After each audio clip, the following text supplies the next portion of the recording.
Si potrebbero delineare nuovi scenari nella vicenda giudiziaria che riguarda la tragedia delle Maccalubbe di Aragona, dove il 27 settembre del 2014 morirono travolti dal fango dei vulcanelli i fratellini Carmelo e Laura Mulone di 9 e 7 anni. Stavano facendo una passeggiata insieme al padre. Il colpo di scena a 3 anni da quel drammatico evento, per il quale attualmente ci sono 3 imputati: Mimmo Fontana, direttore della riserva naturale gestita da Legambiente, il dipendente Daniela Gucciardo e il funzionario regionale Francesco Gendusa. Il pubblico ministero Carlo Cinque ipotizza altre indagini. Il magistrato della Procura di Agrigento lo ha fatto intendere al termine dell'udienza di ieri, nel corso della quale sono stati ascoltati alcuni testi della difesa.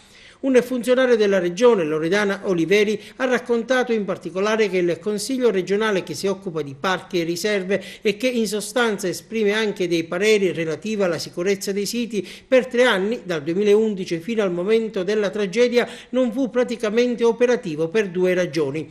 In quel periodo il presidente della regione Crocetta, ha sottolineato, cambiò un assessore ogni 6 mesi e spettava al titolare della delega al territorio mettere in moto l'organismo. Inoltre, aggiunto, al Consiglio furono attribuite in quel periodo altre competenze. Insomma, fra il lavoro che era aumentato e il valzer di assessori, nessuno invia pareri sulla sicurezza delle riserve alle Maccalubbe, teatro poi dell'evento luttuoso che scosse l'intera Italia. Il PM ha chiesto al giudice Giancarlo Caruso di trasmettere gli atti alla Procura per valutare se ci sono altri profili di responsabilità.